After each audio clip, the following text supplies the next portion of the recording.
Good morning. I'm David Madland. I'm a senior fellow at the Center for American Progress Action Fund. Welcome to our event on working class voters, the economy, and the Democratic Party.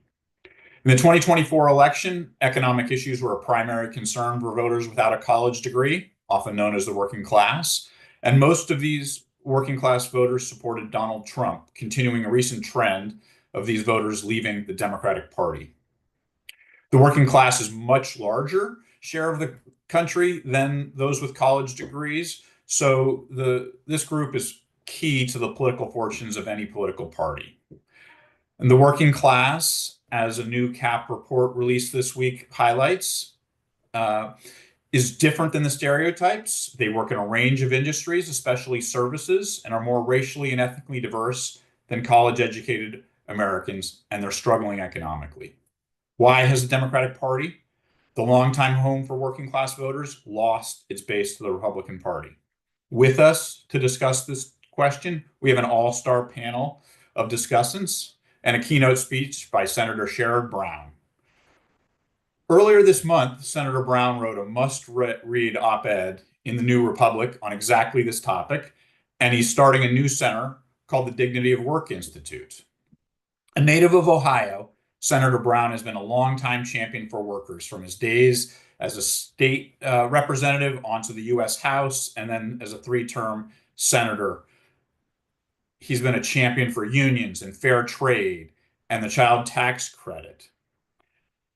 He's among my political heroes, and he stands up for the little guy. Unfortunately, in 2024, he lost his election, caught up in the trends we're discussing today. Senator Brown, I want to welcome you to the virtual stage and allow you to explain why you believe Democrats are losing the working class and what they can do to regain them. Thank you. David, thank you very much. It's an honor to be here with Cap and with my old friend Celinda Lake. David, I loved your old boss, George Miller, Professor Naidu, and long time I've known Bill Galston for forever. So thank you for that. Thanks for leading this important conversation. Thanks for the work that all of you who are watching are doing to move forward on issues that affect working people. Since November, what is happening with working class voters seems to be the obsession of the moment for reporters and pundits and consultants. People in Ohio, it's a little perhaps darkly amusing that all of a sudden people in Washington are paying attention to them and care what they think after decades, frankly, of being told, listen to us, we know better. And that attitude sort of paints this picture dramatically. It's not complicated. It's not mysterious. We have an economy today that does not reward work, that does not value the work of Americans without four-year college degrees, where people cannot keep up with the cost of living no matter how hard they work. Over the past 40 years, corporate profits have soared. Executive compensation has skyrocketed, goes up and up and up. Productivity of workers continues to go up, yet wages are largely flat, and the cost of living keeps getting more expensive. Productivity and wages used to rise together. As productivity went up, workers' productivity, workers were able to share in the wealth they created. That began to change in the late 70s. Since then, workers produce more and more. They enjoy a smaller and smaller share of the wealth they create. You all know that. The question is, how do we act on that? And the cost of living just keeps going up. People don't have enough money coming in the door, and they have too much money going out the door. And let's be clear, a couple of years of modestly raising wages aren't going to make up for decades of Americans working harder than ever with less and less to show for it. Let me tell you a story. Some years ago, I was in Cincinnati at an AFL-CIO dinner, and I was walking from table to table, as people in my profession tend to do, talking to people. And there was a table of middle-aged women sitting near the front. And I said, "What brought you here?" And they said, "We just negotiated our first contract." I said, "For whom?" And she said, "We represent 1,200 custodial workers. She said it more kindly than this, essentially, but she said, "We clean the buildings at low wages in the middle of the night so people like you can come in and work during the day and clean offices." She was a little kinder the way she said it than that. And I said, "What's this contract mean to you?" They'd finished it that day. She said, "I'm 51 years old. It's the first time in my life I'll have a paid 1 week vacation." I mean, think of that. Most people, that's perhaps a little more dramatic than for some, but most people in Ohio believe the system is rigged against them, and they're right. I trace a lot of this back to the North American Free Trade Agreement. The attitudes on display there have infected so much thinking about the economy in Washington. My first year in Congress, I was elected in 1992 to the House. I led the opposition. We had a 100-person freshman class, 60, roughly 60 Democrats, 40 Republicans, and I led the opposition to NAFTA in Congress. It was a very close vote, as you may remember. And I'll always remember Bill Richardson, who is a friend and became more of a friend over the years. Richardson is a Democrat from New Mexico. He was the point person. He and another guy were point person to push NAFTA through the Congress. And I remember he said to me, Brownie, he's the only person who ever called me Brownie. He said, Brownie, the problem for you guys, the problem for us is every time we recess, we go back to our districts and I always lose votes. And I said, well, there's a reason for that because the voters don't really want you to pass this. Today, this is 30 years later. Today in Mahoning Valley, Youngstown, Warren, that area, and the Miami Valley and Dayton area, I still hear about NAFTA. There was a visceral sense of betrayal that the party of Roosevelt had sold out our communities. And I remember one of the supporters of NAFTA, or somebody that worked at National Airport, said they saw more corporate jets at National Airport in those weeks leading up to NAFTA than they had ever seen. Then Congress followed up NAFTA with normalizing trade relations with China. Unbelievably, they initially called it most favored nation status with China. They realized that really didn't work very well. So, but there was little debate among the serious economists. If you pointed out that a flood of Chinese imports produced by U.S. corporations outsourcing jobs to cheap labor where China had few environmental regulations, few worker protections, low wages, of course they could make more profit in China. I mean, if you point out that a flood of Chinese imports would cost us manufacturing jobs in Ohio and the Midwest, but the South everywhere, they'd say the labor market will adjust. Talk to anyone in a manufacturing town in Ohio, anywhere across the country, they'll tell you this was lunacy. Of course, then people lost faith in our party and in their government. They feel gaslit, they feel condescending to. Leaders in both parties said these deals would lift everyone up. They said this was the future, free trade. I mean, I heard this over and over. It will stop wars, it will end poverty, it will usher in a new era, a glorious era of prosperity and innovation. Then they looked down on anyone who disagreed. I remember I went to an Ivy League school, and I remember one woman saying, "How could you have gone to Yale and actually really believe this stuff?" I mean, this attitude. I remember campaigning with one national Democrat in Ohio. In between events, the conversations turned to trade, and he said, "Sherrod, you're fighting the last war." And another time, you're on the wrong side of history. At any time you raise the concern about workers, they'd say, "Don't worry, we'll compensate the losers," with seemingly no awareness of how insulting that is to people, not just workers that manufacturing things, but just generally how insulting that is to workers generally. Is if any amount of compensation would replace the dignity you get from a good middle class job with skills you're proud of, where you have the peace of mind knowing you can afford to support your family. This is what leaders of both parties have missed, not just on trade, but in the entire project that often gets called neoliberalism. We've allowed the financial industry and multinational corporations to run wild, especially we've let Wall Street run the economy. And the progressive response has largely been, well, we'll just try to do enough income redistribution and taxes and spending to make up for all the way it hurts workers. Now, I appreciate Dave in the introduction talking about our work on the child tax credit. That is immensely important, and we should expand it and we should make it permanent. We won't do that now, obviously. We had a chance 2 years ago, 3 years ago, but it still speaks to the issue of it's not enough. And we weren't able to do that to do income redistribution in any way. That the solution is unpopular and frankly insulting to workers. Too often people in Washington end up sounding like they think that workers in the heartland are charity cases. Most people, they really don't want what they view as a government handout, nor they want to be left to fend for themselves in a rigged market. rigged by multinational corporations that really only benefits people at the top. You know, I won't do the statistics, but you know how wealth is just and continue to migrate to the richest people, and everybody else, especially working class people, get squeezed. People want a level playing field so their hard work can actually pay off. They can actually afford a decent life. That brings me to our to our Dignity of Work Institute. We kicked it off this past Monday. It's nonpartisan, it's nonprofit, dedicated to benefit from that workers.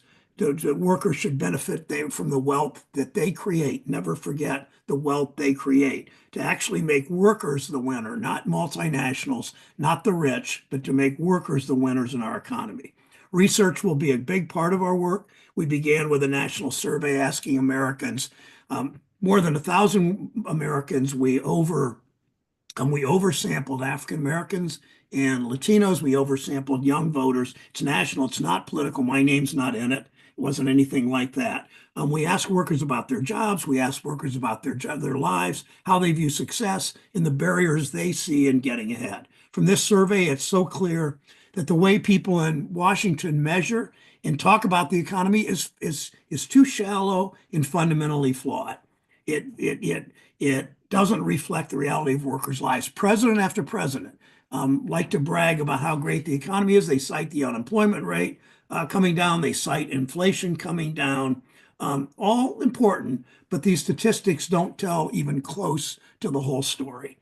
Most people now think they have to work multiple jobs just to get by. That's how low workers' expectations have gotten about the economy. Half of the people surveyed, half of the workers in this country, and this is, when you talk about workers, it's whether you punch a clock or swipe a badge, whether you work for tips, whether you're on salary, whether you're caring for kids, whether you're taking care of aging parents. That close to 50% of workers have, in the last 2 years, have had more than one job. Large numbers have essentially given up on the dream of owning a home. Less than half of Americans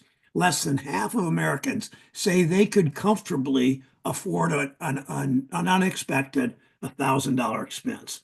A low unemployment rate or the inflation rate coming down doesn't mean nearly as much as people in Washington want to believe if Americans have to work two jobs to afford to live.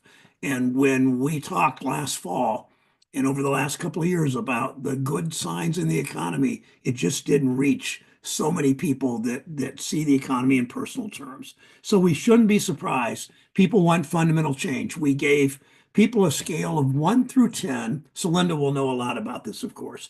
We gave people a scale of 1 through 10 and asked, how much do you think the economy needs for people like you to get ahead? 1 said no change. 10 said wipe it out and start again, essentially. Nearly a third said 10 out of 10, tear it all down. Overall, half said major changes, at least 8, 9, or 10 out of 10. Workers keep telling us the status quo isn't working for them. That was clear last year. It's why we got the election results we did. People want a wrecking ball to the system. Trump has certainly been a wrecking ball, but he's not wrecking things in any way that benefit workers, and that's catching up to him, clearly. People voted for change, but I'm sure that firing veterans, making it harder to get Social Security is the kind of wrecking ball change that Americans voted for. I mean, where's the wrecking ball for the corporations that still raise prices? Connie and I go to a grocery store pretty much every week after church, and people generally know who I am, some don't, but you can hear them talking about prices. They go to the checkout counter. Sometimes they have to take food back because they can't afford it. So where's the wrecking ball for the corporations that still raise prices? Where's the wrecking ball for Wall Street that's built a system that rewards CEOs instead of workers? People want change that benefits them, not Tesla stockholders. And right now, neither party, and that's what this conference, I hope, is about, has an agenda to create the dramatic change workers want. This is a project the progressive movement has to undertake if it wants to include workers without college degrees, workers who didn't go to fancy schools, workers who don't live in Washington or New York or San Francisco. We have to start with listening. That's That's the beginning of our institute. We're not starting with a series of policy prescriptions. We're starting with a survey, with focus groups, with roundtables, hearing directly from American workers about their lives and about the economy they want to see for themselves and their children. We're going to learn a lot from American workers about the direction our country should go. But I'll leave you with one idea for the kinds of fights the progressive movement needs to take on. And maybe 3 weeks after the November election, a judge in East Texas made a decision that affected the lives of many. You may remember that Julie Su, the Secretary of Labor, handed down a rule that said any workers making up to 50,000 were entitled to overtime, even if the company called them management. So right now, somebody can be making 40,000 a year. If their boss says they're management, they can work them 50 hours a week with no overtime. She brought that number up to 55,000. The Texas Chamber of Commerce, of course, sued. A Texas judge, East Texas judge, appointed by Trump, overturned the rule. One judge, one decision, cost 4 million American workers overtime. Have you heard about that? I raised it immediately. I've talked to colleagues about it, former colleagues, but that's the kind of fight we should make. That's the kind of fight. 4 million workers lose their overtime because of a Trump judge making one decision. It's a fundamental principle. If you put in extra hours, you ought to earn extra pay. It's not a handout. This is not government saying, here's more money. It's not a handout. It doesn't cost taxpayers a dime. It might cost corporations to have to actually pay their workers what they earn.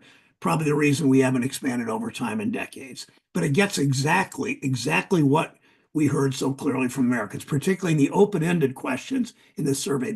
I said at the beginning, too much money going out the door, not enough coming in. And the fight goes to the heart of what the dignity of work. Our institute is the Dignity of Work Institute. It was a term initially from Pope Leo the 13th in something called Rerum Novarum about 125 years ago. The first international figure, I believe, to talk about workers. It was used extensively by Dr. King when he talked broadly about dignity and especially honed in, saying that, I love this line, I won't get it quite right, that if you sweep streets, you should sweep streets like Michelangelo, and take great pride in sweeping streets and doing what you do. This fight goes to the heart of what the dignity of work is. Should always be about rewarding hard work. We need to make workers the winners in our economy. It's what my mission is. It's what the Dignity of Work Institute's all about. It's what the progressive movement needs to fully focus on. Thank you all for letting me be part of this today.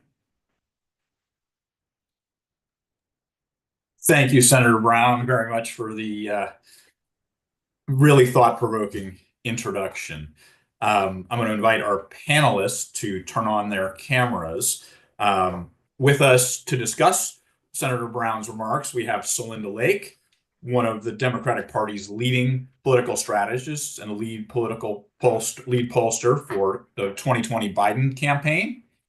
We also have Suresh Naidu, an economist at Columbia University and author of important papers on working class voters and the economy. And we have Bill Galston, a senior fellow at Brookings, advisor to numerous Democratic presidents, and co-author of a great recent paper called Renewing the Democratic Party. Before I ask our first question, I want to remind the audience the Q&A tab at the bottom of your screen. Please submit questions, and in the last 15 minutes, I'll review and ask them of our panel. I'm going to start our panel with the same question, and I'll start with Celinda and then to Bill and then to Suresh. And I'll give you each 4 minutes and I'll cut you off at 5 because I want to have a discussion. Senator Brown argued that economic policy was an important reason working class are leaving the Democratic Party. Why do you think the working class increasingly support Republicans, and what role does economic policy have to do with that shift? Celinda.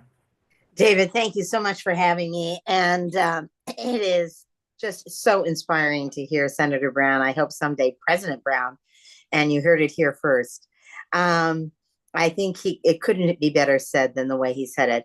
So I think the economy and the lack of a platform on the economy and the lack of being on the side of working people is the number one reason that Democrats and progressives are behind In 2024, in the factory towns, we were 43 points behind among white non-college workers. We were double digits behind. We've never won an election where we haven't been even on the economy. It also, people talk a lot about the impact of the social issues on the election. And then one of the strongest predictors of the vote was the perception that Democrats were obsessed with transgender issues, not their position on transgender issues, but the priority they were perceived to be giving it, which is very angering. And that's another panel we could have, since it's the Republicans who are obsessed. But that said, the lack of an economic plan, the lack of a solid populist economic message, made voters think that we were obsessed with those issues.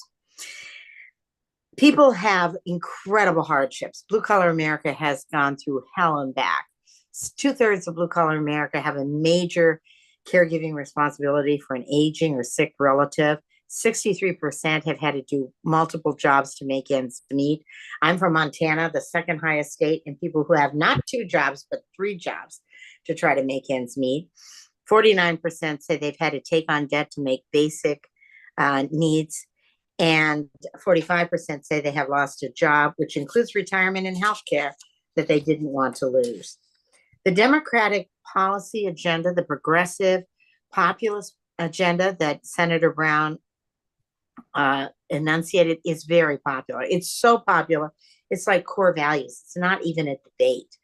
The following policies are supported by 82 to 92% of the voters. 82 to 92% of the voters don't like anything, but they like these policies: creating manufacturing jobs here at home instead of shipping overseas, lowering prescription drug prices, cracking down on price gouging, closing tax loopholes so wealthy corporations pay their fair share.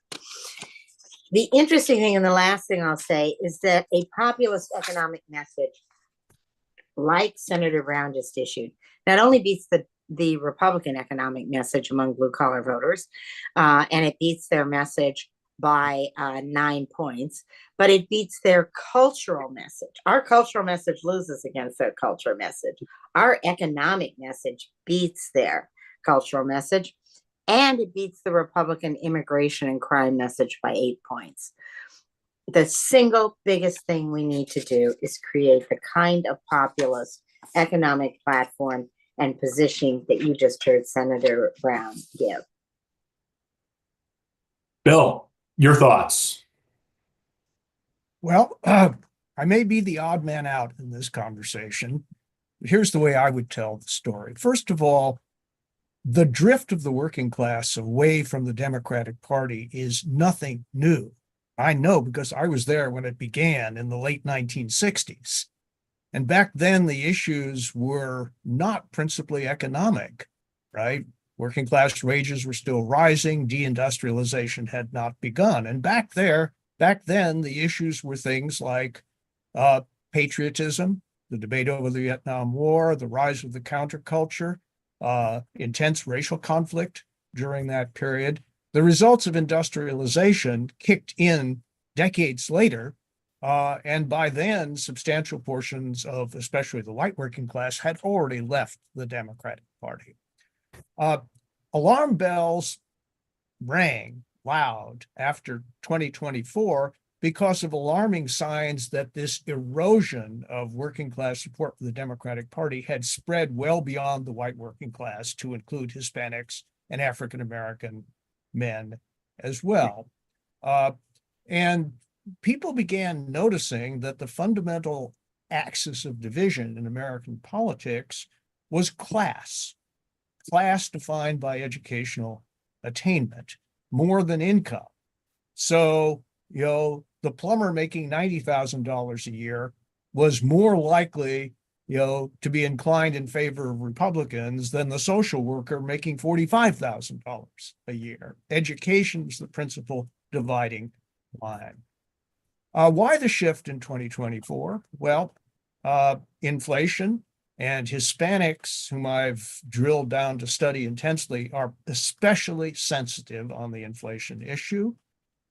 Immigration, which violated the working class sense of fairness and obedience to law. culture. 49% of the working class thought that Harris was too liberal. Only 31% thought that Trump was too conservative. And the Democratic Party brand, which in the eyes of the working class, trailed the Republican brand by an average of 20 points on a number of key dimensions that they were focusing on. So it's not all economics, but in my closing minute or two, let's talk about working class economics. Here I agree with Senator Brown and Celinda. Methodologically, the most important thing is not to preach to the working class, but to listen carefully to what they have to say. And here's what I picked up, from the surveys and focus groups that I read pretty carefully. They're telling us that the trade-off of higher inflation for a hotter labor market was not acceptable. They were telling us that they wanted to hear a growth and opportunity message. They were skeptical of the proposition that manufacturing jobs represent the best road to opportunity for their children. And many of them were more skeptical about government than they were about business. Specifically, here are some of the policies that they strongly endorsed. Skills training is an alternative to four-year college degrees, making it easier to start small businesses, lowering taxes on working families, tackling high medical costs, investing more in the military and also in infrastructure. And by the way, reforming government so that it's more efficient and less costly. And we can now have a robust discussion as to, what the contours of the working class economic agenda are. Bill, thank you very much. Suresh, you're up. Great. Thanks a lot. So I'm just going to talk about this paper I have with Ilyana Kuzyenko and Nicholas Lange-Marx called Compensate the Losers, and give a kind of a historical gloss kind of that I think is very much consistent with both Senator Brown said, as well as, well, maybe not so consistent with what Bill said. But so what we do is look over 80 years of kind of like harmonized survey polling data that we've kind of put together from various polls. And we're kind of able to really, with that kind of like, we have 1 million observations. And so we're able to kind of show that the exact timing of realignment is actually the 1970s, and where you start seeing the like correlation between education and Democratic Party identification start to break from being negative, being negative to start moving towards positive. And then it just keeps going from there. And what we sort of show at this in the sort of same data is that there's nothing changing about people's preferences over economic policies by education. So basically, like the less educated voters are very, very much more supportive of labor market policies. So they want increasing the minimum wage. They think unions should have more influence. They actually are surprisingly in favor of a jobs guarantee. And they're generally protectionist on trade. And we show that the relatively educated, like the gap between educated and less educated on like tax and transfer policy is much smaller than the gap on labor market policies. And so, in the paper, we sort of talk about this as this gap between predistribution and redistribution, where it's like there's a much wider class gap on preferences over predistribution policies than there are over sort of redistribution policies like tax and transfer. And this is constant over the 80 years of data that we have. And so we kind of use that as part one of an argument that then looks at like what's happening on the supply side, where we sort of argue and provide evidence for that it's the Democrats that kind of changed their policy priority mix, their economic policy priority mix, away from kind of the New Deal labor market focused predistribution policies towards more tax and transfer policies. And we kind of date that to the 1970s. And so you can first think of it with the Atari Democrats, but really under Carter, that you kind of get the first wave of these kind of new Democrats. They're also often Southern Democrats, and of course that then comes into the full fore with the DLC and Clinton, and really kind of pushing the party away from kind of these labor market policies and towards these tax and transfer policies, and of course free trade. And one of the things we can do in this paper is kind of examine this kind of independent role of culture. And what you can sort of show like the DLC, sort of that segment of Democrats was also very culturally conservative. And yet they were also being able to pull away relatively educated voters into the Democratic Party because they were so like kind of regressive on economic stuff that educated people also cared about. And so we kind of think that, and another paper by my co-author Ilyana sort of shows that in NAFTA, in the counties that were really hit by NAFTA, it is the culturally conservative, less educated men are the ones that leave the Democratic Party in response to the NAFTA. And it's because the only thing that was holding them to the party was the economic policy. And once you take that off the table, there's nothing holding them to the Democrats. And so we think that, kind of the economic policy is in fact quite powerful in kind of pulling voters, but you just can't just lump it all as economic policy. You have to make this distinction between tax and transfer and labor market policies. So, we have other results in the paper that kind of show that, like, for example, we asked people in a survey in 2016, what's your ideal minimum wage? And then we also asked them, what's your ideal minimum wage if you have like a tax and transfer system that gets rid of poverty, like the EITC? And what we show is that among the educated voters, they don't change what their ideal minimum wage is in response to whether or not there's a tax and transfer program. But among educated voters, they really think their ideal minimum wage is a lot lower when you have these kinds of tax credit policies in place. So it's among the educated, you think the minimum wage and like tax credits are kind of substitutes, but among less than college, they're not. It's kind of completely independent. It's like the minimum wage is doing a different thing than tax and transfer policy. And so I think that's part of like what we're sort of feeling towards, that there's like a moral economy at work here around rewarding hard work, good jobs, that is kind of separate from how economists have traditionally thought about it with just like tax and transfer policy. So when we kind of in the last part of the paper, we kind of gestured towards what are the proximate causes behind behind this. And we kind of sort of point towards the decline of union finance in campaigns. And really, you can kind of go through the 1970s and just sort of plot the share of Democratic Party contributions that are coming from labor, and it's just like secularly declining. And we think that that's kind of a proximate cause, obviously not the ultimate cause of sort of what's going on behind the pivot towards the policy mix that the Democratic Party takes on. Suresh, I'm great. Perfect. Yeah. Was just about to stop you. So perfect. Now I want to get into where this little bit of area of disagreement on sort of importance of economics versus culture. And I'm going to go sort of start with you, Suresh, and then Celinda and Bill will let you get to respond to all of this, because I think there's both more disagreement and more agreement than maybe came out in the first response. So I wanted to each of you to sort of how you think about the role of economics versus culture, how they interact. Suresh, your paper claims that half of this shift towards working class is about economics. Presumably that means the other half is culture or culture related. So walk us through how you think these two issues interact, and then we hear from other panelists.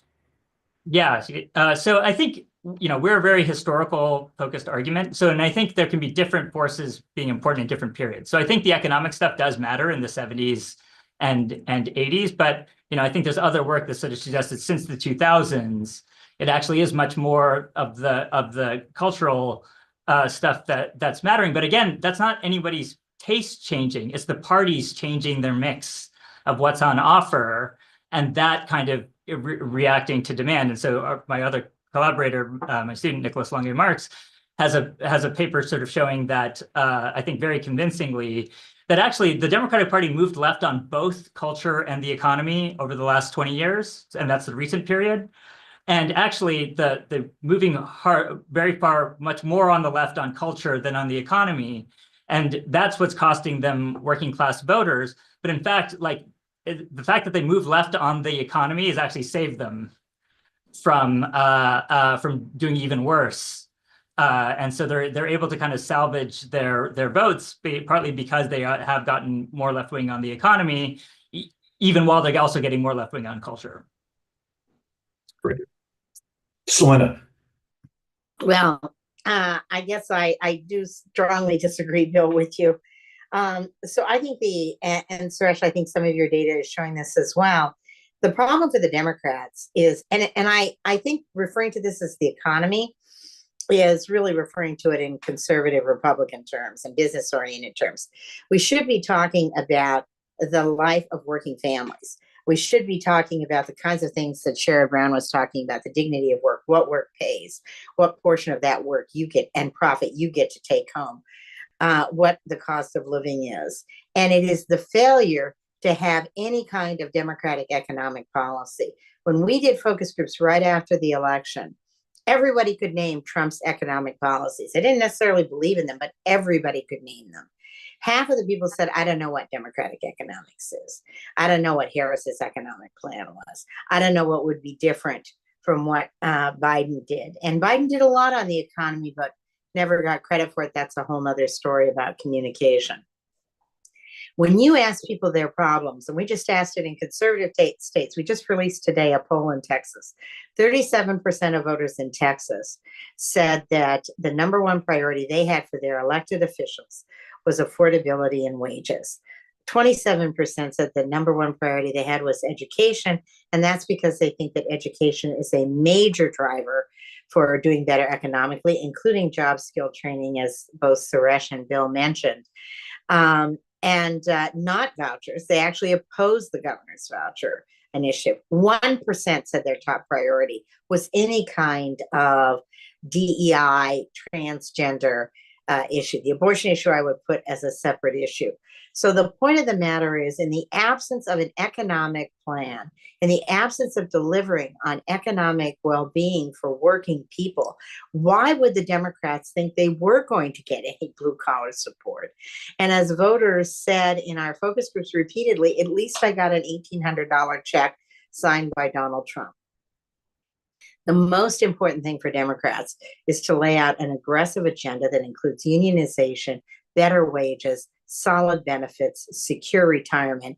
And Trump and Doge in their current actions is leaving wide open that terrain. We should be rushing in instead of holding back. Well,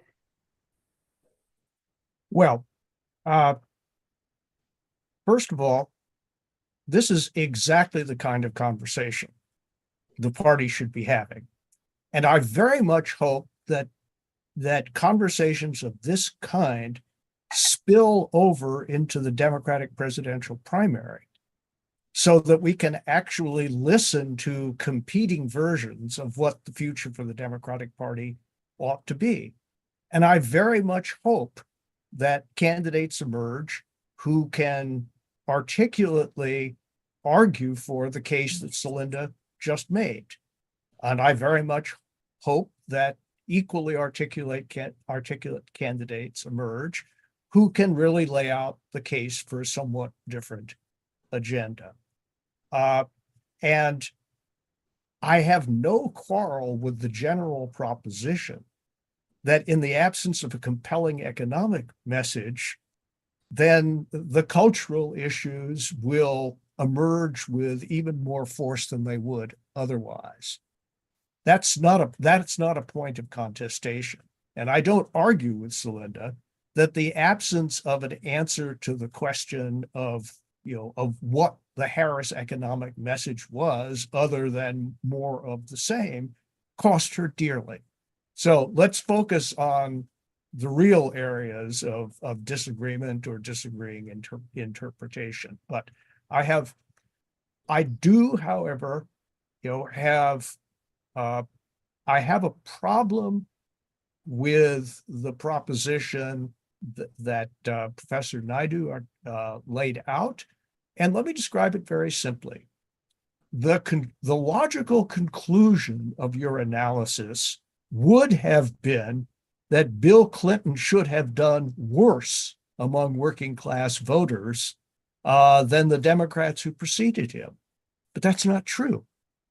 He did better among working class voters than Carter did against Reagan, that Mondale did against Reagan, and that Dukakis did against George H.W. Bush. The message that Bill Clinton articulated was very much focused on the challenge of regaining credibility within and support from working class voters. And it was, relative to the baseline, a significant success. And that suggests to me that what working class voters, at least back then, were listening for is not exactly the message that you attributed to them that focused so strongly on what you're calling pre-distribution. But I also note with interest that your colleague confirms what many people believe, and that is that the Democratic Party went left on both economics and culture in the period, starting at the beginning of the 21st century and continuing. My thesis is that the Democrats went so far left on culture as to make it very difficult for them to break through, even when they had economic accomplishments and an economic message, and even worse, when they don't. So I think there's less disagreement here than meets the eye. I do want to stress what I think is one point of disagreement. Manufacturing now accounts for 8% of all U.S. jobs, 8%.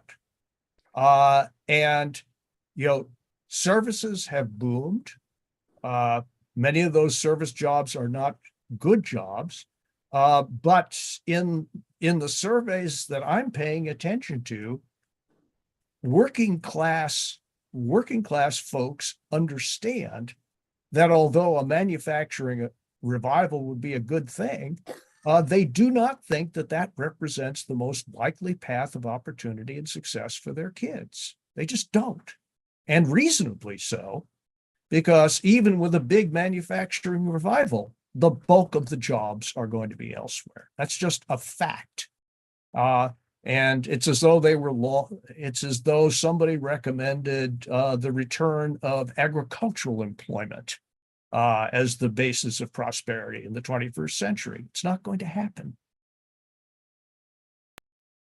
Bill, thank you very, very much. And I also really appreciate your comment about this is the kind of thing we should be doing, is having a discussion. And I appreciate especially you being willing, because I am more on the econ side and have more panelists here. And so I especially appreciate your willingness to engage with this discussion. And now I want to hone in on sort of an aspect of economic policy that I think there's also a little bit of disagreement, but I also perhaps more agreement than initially met the eye. And I want to talk about more populist economic policy, and whether the role of that or the lack of it, with a sort of question for each of you. So first, I'm going to start with Celinda.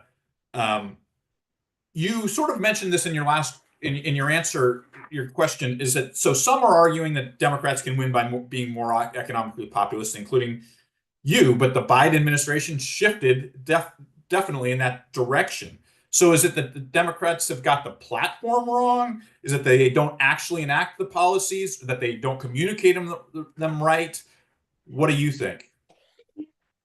I think it's a little bit of all of it. I think that Biden was more populist during the 2020 campaign, frankly, than he was during the administration. His policies were populist, but I'm not sure that he laid out aggressively an economic vision, and a lot of the benefits were delayed. And I guess, Bill, and I appreciate your finding common ground. I would say that there are a couple of things going on. First of all, a lot of people think their kids would be better off being plumbers than being philosophy PhDs. A lot of people also believe that we could expand it if we had decent trade policies, if we had procurement policies that say Buy America First, if we got rid of the job tax credits for shipping jobs overseas, that we could have a much bigger manufacturing sector, and that there are all kinds of jobs that would benefit enormously from unionization. And what I find absolutely fascinating is that young people Unionization is more popular than it's ever been. And young people are the most in favor of unionization. So people want to restructure this economy in a very populist way. They also think, frankly, that, and I think they're largely right, that both parties are too much in the pockets of their high donors in corporate America. And, we negotiate, the VA negotiates the prices of 399 drugs, all 32 to 50% cheaper than Medicare. As Democrats, we could only negotiate 10, and we said that's acceptable, and we couldn't get any more through. Well, why don't you just go get the VA price list and adopt it tomorrow? So I think that we have been, yes, Biden was populist. He had more economic policies. There were lots of issues there, not the least of which is his age, the communication, how he did it bipartisanly rather than establishing a partisan distinction. But I think that the uniqueness of the Biden messaging and problems doesn't mean that this kind of messaging and platform would not be amazingly successful in 2026 and 2028. Bill, go on. Sure. Well, first of all, Celinda, you didn't hear me utter a word against unionization. I mean, heck, Brookings just unionized. There you go. And they're all sorts of now currently low wage professions that would benefit from that. So yes, absolutely, no problem. In my list of things that working class voters endorsed, lowering medical costs was very much on that list. And so if the question is getting Medicare closer to the VA list, once again, no problem. So let's focus on the real differences, because those are not among them. But I think, as I said in my opening remarks, listening to the working class is the beginning of wisdom. We're both trying to do that. But I think we have to concede that working class populism has two objects simultaneously. One is the private sector, but the other is the public sector, right? There is not a lot of trust in government among working class voters. There's not a lot of trust in government anywhere, but not among working class voters. We have to take that on board. And I would also say that for all of Biden's communications problems, he was the first president to walk on a picket line. People shouldn't have been in any doubt about where he stood on the union movement. He's arguably, I've heard him described by senior Democrats as the most pro-union president in a very long time, maybe since Harry Truman. But that didn't seem to make much of a difference. I do think, and this will be my conclusion, that when it comes to economics, the issue is not messaging from on high. It's really about how people are feeling the impact of the economy in their daily lives. I think another point of connection between us, not disagreement. And if I could pick out one issue that I think hasn't gotten enough attention by Democrats or by anybody for that means, it's the increasing unaffordability of housing, which should have been much more central to the Biden administration than it was, and is not the sort of problem that would yield to the relatively modest proposals that Harris put on the table. That is a huge structural change that has to occur, and details to come. I have my own ideas, but we could do a lot worse than focusing on home ownership as the route to working class wealth building. Suresh, about sort of this is populist economic policy, and you sort of, I think, actually think more like Senator Brown was talking about it. around dignity of work and that sort of pre-distribution, but sort of your take on the types of economic policies that are more or less popular. So I have a very simple answer, which is like, I think the minimum wage is like a solid winner.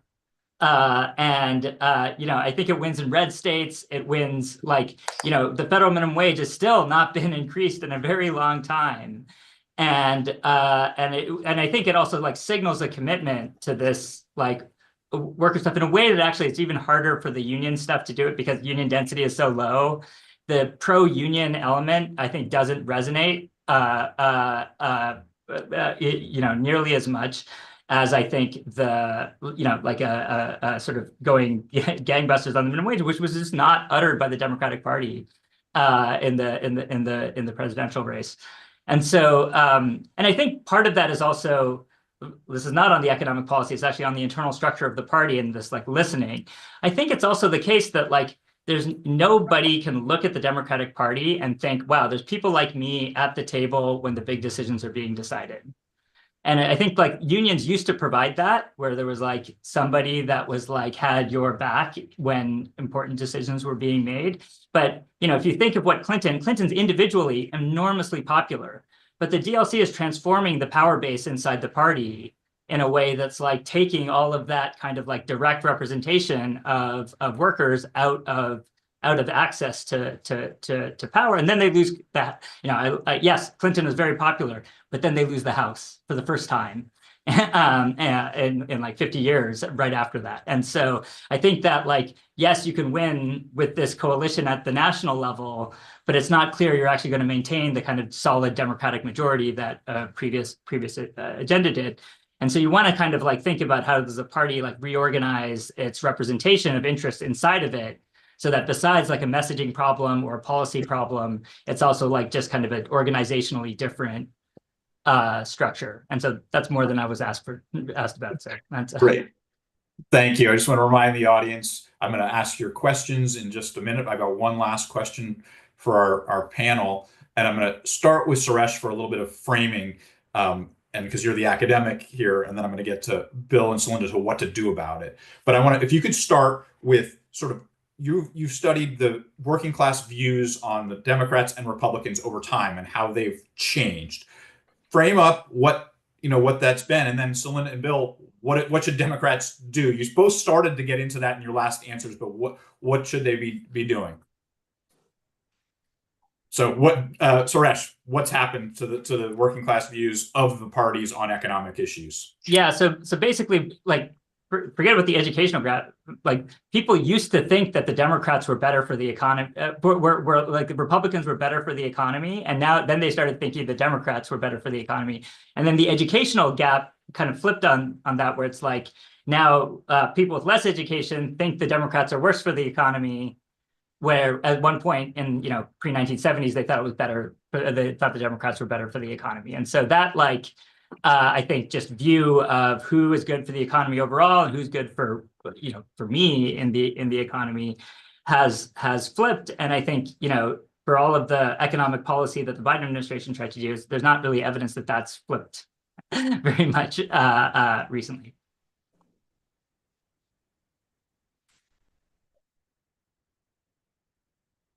Bill, you started talking about housing, but if you want to either elaborate on housing or go into other issues you think would be really important for the Democrats to focus on.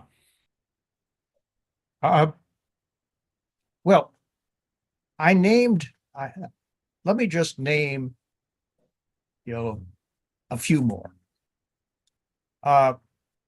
Number one, think we have to take really seriously this call for non-college skills training that leads to jobs with a future.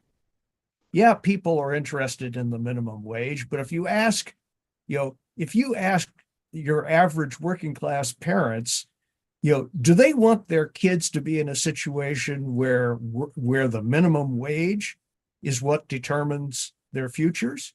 The answer to that question is somewhere between no and hell no, right? They want the kinds of skills that lead to opportunity in the 21st century economy. And that policy emphasis, it seems to me, should not wait for community college. There ought to be 21st century skills training at the high school level as well. We almost discarded that entire idea of alternative tracks in high schools in the last 3 decades of the 20th century. I understand why, but a lot of people think that it's time to bring it back in a way that's relevant. Secondly, and this applies especially to working class Hispanics, they are very entrepreneurial. And they are disproportionately likely to want to start their own businesses. And so one of the principal calls is for policies that would make it easier for them to start their own businesses. A lot of people don't have the aspiration of working for other people.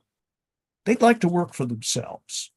And, and I think Democrats are more likely to think of this in 20th century terms as the structure within large firms, which is not irrelevant, but there are as many jobs in small and medium-sized businesses as there are in large firms.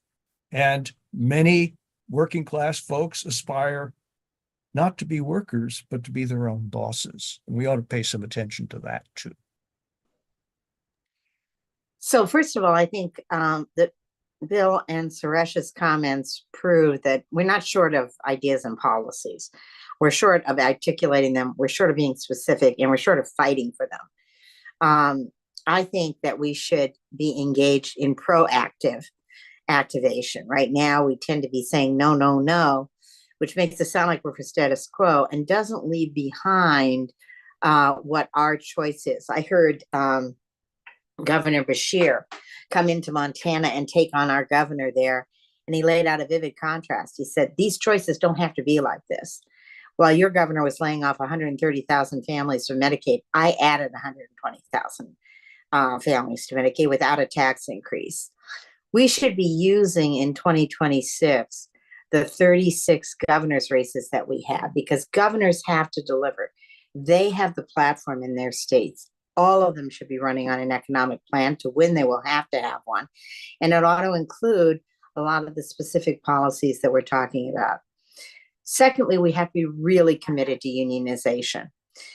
We should be supporting unions. Mike Pothutzer has put out incredible data about the power of unionization, the fact that we increased the vote among union members while the rest of the country was going more Trump. And I would encourage everyone to look at that data. And thirdly, we need to nominate somebody like Sherrod Brown as our presidential nominee. We need a populist who has a strong economic platform, and they need to be backed up by the party at every level. And right now, voters think that the system is rigged and both parties are in the hands of wealthy corporate donors, and they're all too accurate in that assessment, in my opinion. Thank you all. I'm going to briefly, look at the questions from our audience. And one set focuses, what we didn't really talk a lot about what the Republican Party has been doing during this period. And there's sort of, at some level, some of the questions reflect kind of a disbelief or wondering how could it be that the Republican Party, which is typically advancing economic policies against the interests of the working class, is now winning them. So what are your thoughts on, this can't be purely about what Democrats have done wrong, which we've highlighted, but what have Republicans done well to win these folks, and is there something to learn there? So Celinda, I'll start with you. Yeah, they've laid out an economic plan. It may be a flawed economic plan, but they've laid out an economic plan, and people know what it is. When we ask in our focus groups, everybody can volunteer something. They don't necessarily love it that much, but they say, support business. They say support small business. As Bill said, very, very popular. They talk about getting taxes down. These are not necessarily the policies that voters think are the best policies out there, but they do fill the vacuum. They have something that they're talking about and that they're pushing. They've also been helped a lot by having a businessman in charge. People think that Donald Trump is a wealthy businessman. We could say he's a bad businessman all we want, but real people say, well, I don't know anybody else that's got gold chandeliers and his name on hotels and skyscrapers in every place. People think he's wealthy, successful, and they think a businessman will promote the economy. Not necessarily for their side, maybe too much for business. But again, in a vacuum, that's persuasive to people. And then they have developed channels of communication that really get their plans out and that really critique us for not having any plans. And we need to think about dramatically expanding our communication channels and starting not in September, the election year, but starting now. Bill or Suresh, anything you all would like to add?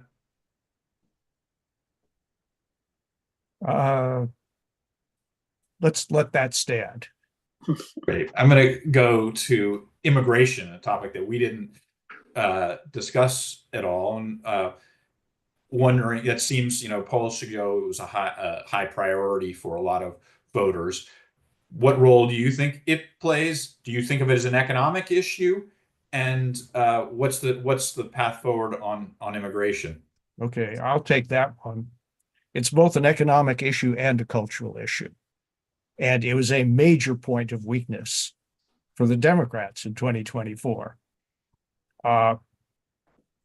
The Biden administration, for reasons that I still don't entirely understand, just let the issue get out of control. They lost the policy, they lost the narrative, and then they moved too late to correct their mistakes. I mean, the middle of 2024 was too late. Do not underestimate the impact of that issue on the 2024 election. And I actually think that if it had not been for that, and by the way, that is the issue that Trump hit the hardest during his campaign. It wasn't the economy. It was immigration. And I think we paid a huge price for it. We cannot afford to let that kind of vulnerability persist. It's very simple. In the same way, in the same way that that culture can counteract economics, a bad immigration policy, affronts working class sensibilities and sense of morality, right? Because they think it's unfair that people who are playing by the rules are waiting for years while people who are prepared to break the law get in and, as they saw it, enjoyed substantial impunity. Do not underestimate the impact, the moral impact of that, as well as some of the cultural dimensions of that issue. And many working class voters, especially recent legal immigrants to the United States, think that the people who are coming illegally are competing with them for jobs and lowering their wages. By the way, that used to be the standard view of the union movement. And it was the view that Barbara Jordan articulated in 1996 as the head of her immigration commission. So I think we have to do a big rethink on that issue. Sulinda or Suresh, anything you want to add? Yeah, I mean, I don't disagree, but I do think I do have a question, I guess, about it, which is I feel like part of it is also just, you just need something that looks orderly. And the problem is that we're actually, as long as it's orderly and everything looks like it's happening in a way that's under control and fair, as Bill says, is very important. And so I think this frame, you can make the immigration issue about the cultural stuff and the unfairness and the disorder, but then you can also point out that particularly in our aging population things, that there's a lot of economic stuff that is that if we can manage it, we can actually like have a lot of win-win migration, and that might mean having less migration in order to have it be more of the like win-win kind of migration. But it's that I think part of the recrafting policy can be about forming like orderly, fair immigration that is that we don't have to shut the border down in order to like win on the issue. It's handleable. I think the immigration issue was in the election was primarily a base issue for the Republicans, but it's been a very, very important issue since the election as well. And it's been surprising, right, that there hasn't been more pushback on it with the deportation of families, separation of families, which was promised not to happen. And I think the administration's linkage of immigration to crime was made it more of a social issue, particularly for older non-college women. That said, our system is completely broken. And I don't know why in the world the Democrats can't just say our system is completely broken and here's what we're going to do to fix it. And talk about, Suresh, much as you talked about it, let's get it under control, which Biden actually was doing. Let's have an orderly process. We also, as Democrats, we tend to fight the issue from the refugee point of view rather than the undocumented worker point of view. Believe it or not, refugees are much less popular in the United States than undocumented workers because people have a lot of misinformation about refugees. They think they get on Social Security immediately. They don't have to learn English. They don't have to work. They get benefits that we don't get. They get health care, and it's indefinite. And then you layer on top of that the administration, for reasons that still are mystifying to me, gave special status to Venezuelans. And that really angered people of Mexican American descent because they thought, why are the Venezuelans being put in line ahead of us? So I think a lot of this comes down to the system is broken and there's absolutely no reason why we can't say the system is broken and here's how we're going to fix it. Particularly now that we're not in control of anything. We should be very liberated to say, here's what we should do. Here's the fix, and let's go do it. And let's put the face of some of our new leaders in the face of this, like Pramila Jayapal and Greg Casar, Maxwell Frost, who have a new perspective on immigration, the young perspective, but want to fix what is a very unfair system to everybody. Undocumented workers, people who came in the right way, everybody is unfairly treated by the system as it exists today. Then I've got another set of questions that are really around the mechanics of how to make the kinds of changes we are, been discussing here in today's, whether it's the barriers to them, the role of donors, and also the role of kind of insurgent organizations, the DLC in the past. And so I'm going to actually want your thoughts on how to go about doing that. And I'm going to ask Bill and Celinda for the how, but Suresh, you've done actually a little bit of research on the past, and you highlighted a little bit about that. So I'm wondering if you could just, might tee up sort of your thoughts on the mechanisms at work that might be relevant. Yeah, so I think the ones that we can really collect a lot of data on are like the campaign finance kind of mechanisms and really how like the decline of unions and campaign finance relative to corporations after like you got 1970s campaign finance reform really kind of jumps out at us as like something that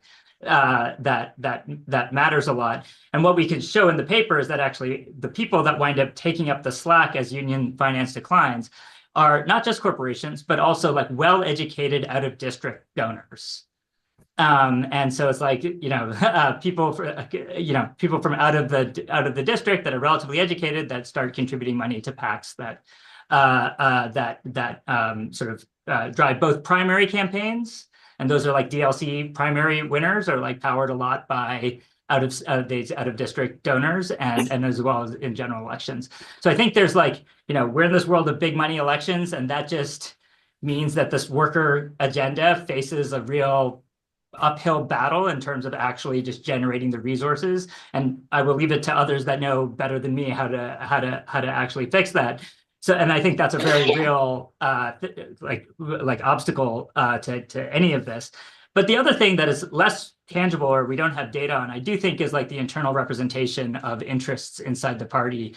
And so one thing we've wanted to study more, don't really have the data on, is like how the moving to the open primaries kind of like really disempowered unions in a lot of ways inside the party relative to like other groups. And maybe there's also some way of thinking about how this what I was saying earlier about the internal party organization kind of changing a bit to accommodate people with, others. Great. Bill, you want to give your thoughts on the sort of the role of donors or insurgent organizations, the party leadership, et cetera, on sort of the structural, how to make the party more responsive to the working class? I think a clearer message articulated by a competent messenger could overcome all of those obstacles. I'm not convinced that they are as formidable as they may appear. And for better or for worse, we moved, in the early 1970s, from a system in which organizations like unions had an enormous say in the selection of presidential nominees to a system in which they still have considerable say even now, but much less than they did back in the 1960s, when I saw for myself how big blocks of votes could be moved by the decision of leaders. It doesn't work that way anymore. And, even though I have some nostalgia for the system of the 1960s, we're not going back to it. And I think it's also been demonstrated that candidates who rely on small donations from individual donors these days can do very, very well in the fundraising game. That's a decision. How are you going to finance your campaign? And that decision can be made in a number of different ways. So I do not believe that mechanical obstacles or even money represents the most important impediments to candidates articulating clear new messages. I think it's the absence of a clear message that is the fundamental question. And if a candidate can overcome that, then many things become possible, including victory. Thank you. So, Linda, I'm going to give you 30 seconds if you have thoughts on this, and then I'm going to wrap it up. Well, it's a great place to end because I couldn't agree more with both speakers. We need campaign finance reform. We have to end Citizens United. I think we need to articulate a platform. I'd like to see us issue a contract for Working America and working families, and I'd love Sherrod Brown to be the author of it. And then I think we need to amplify our voices. We will have 36 governor's races. We have at least 36 people running for president. We need to amplify our working class economic message. Thank you all very much, Celinda, Bill, and Suresh. This was a great discussion. I really appreciate it. Thank our audience for staying with us, and to let you know, we plan to have future discussions along the same kind of set of topics. So thank you all. Thank you, David, for such great moderating. Thanks for having us. Thank you. Bye-bye.